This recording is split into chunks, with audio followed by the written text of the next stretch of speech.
पितृपक्ष में पितरों की कृपा। इस कहानी को सुनने से आप सभी पर पितृपक्षों की कृपा होगी। एक समय की बात है, दो भाई बहन थे। दोनों का विवाह हो चुका था और दोनों के दो दो बेटे थे। बहन विधवा हो चुकी थी और अपने भाई के घर में रहती थी। इस बात से उसकी भाभी बहुत नाराज रहती थी। ऐसे ही पितृपक्ष आया तो भाई बोला, मैं पितरों के तर्पण और पिंडदान के लिए गंगा जी जा रहा हूँ। ऐसा कहकर वो गंगा जी के लिए चला गया। भाई के जाते ही भाभी ने बाहर खेत में ननद और उसके बच्चों के लिए झोपड़ी डलवा दी। अपने बच्चों के साथ वह झोपड़ी में रहने लगी। सुबह शाम भाई के घर जाकर घर का सारा काम कर आती थी। बदले में भाभी बचा खुचा उसे खाने को दे देती थी। जब भी वह भाभी के घर से आती तो आटा छानने वाला कपड़ा अपने साथ ले आती थी। घर आकर उस आटे में सने कपड़े को पानी में घोलकर चूल्हे पर चढ़ाकर पकाकर बच्चों को देती और कहती, खीर है खा लो। ऐसे ही समय बीतने लगा। एक बार भाभी ने उसे एक कपड़ा ले जाते देख लिया तो बोली, बाई जी, आटा छानने का कपड़ा कहाँ ले जा रही हो? इसे यहीं छोड़कर जाया करो। उसने वैसा ही किया। उस दिन भाभी ने उसे बचा खुचा भोजन भी नहीं दिया और बोली, कल आपकी माँ का श्राद्ध है, बिना बुलाए तो आना मत। हाँ, आंगन में लगा ये पीपल का पेड़ अगर अपनी जगह से हिले तो आ जाना। ये सुनकर वो बेहद दुखी हुई और रोती रोती अपने घर चली गई। घर पहुंची तो बच्चे बोले, माँ भूख लगी है, कुछ खाने को दो। वह बच्चों को बोली, बेटा आज हम सब का उपवास है, भूखे की सो जाओ। अगले ही दिन बच्चे बोले, मामी ने कहा था कि आज नानी का श्राद्ध है, तो चलो वहां चलते हैं।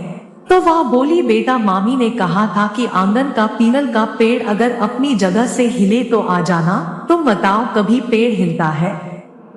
पत्ते हिलते हैं, टहनियां हिलती है, कभी पेड़ को हिलते देखा है? उसने बच्चों को समझाया कि बिना बुलाए नहीं जाना चाहिए। शाम हुई तो उसके भतीजे आए और बोले, बुआ, माँ ने भोजन भेजा है। उसने देखा तो भोजन के नाम पर 2 सूखी रोटियों के ऊपर थोड़े से चावल रखे थे।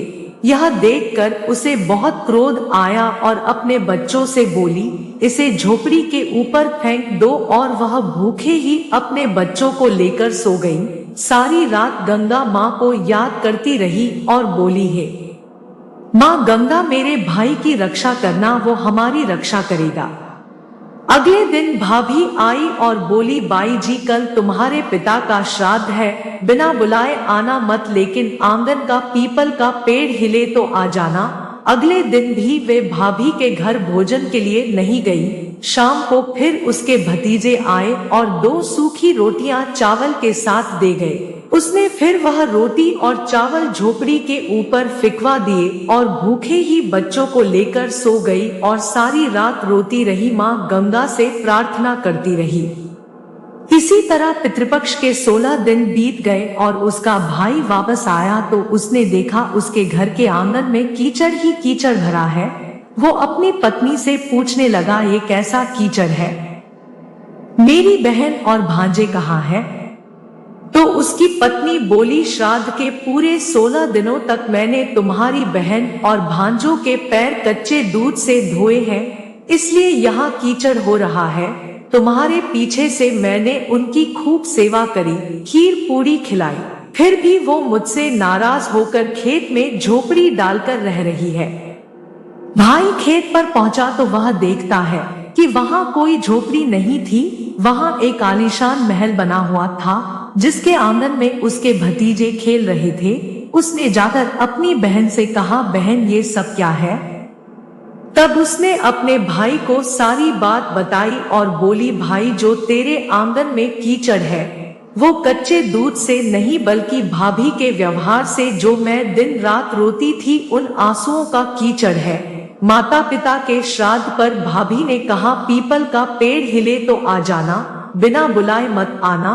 पीपल का पेड़ हिला नहीं तो हम गए नहीं और शाम को उन्होंने 2 रोटी और चावल भिजवाए, जिससे गुस्से में मैंने झोपड़ी के ऊपर फेंक दिया। माता पिता के आशीर्वाद तेरे साथ और गंगा मैया की कृपा से ये सूखी रोटियां सोने में और चावल हीरे मोतियों में बदल गई, जिसके प्रभाव से ये सब हुआ है। भाई ने अपनी बहन से अपनी पत्नी की गलती की माफी मांगी और घर चलने को कहा। तब बहन बोली, भाई गंगा मैया ने तेरी रक्षा करी, तू हमारी रक्षा करेगा, लेकिन अब हम यहीं रहेंगे। ये सुनकर भाई ने अपने माता पिता को याद किया और बोला, मेरे पितरों जैसे मेरी बहन और भांजों की रक्षा करी, उनके दुख काटे, वैसे सबके काटना, सबकी रक्षा करना। दोस्तों, वीडियो को लाइक करें और चैनल को सब्सक्राइब करना ना भूलें। धन्यवाद। Thanks for watching video.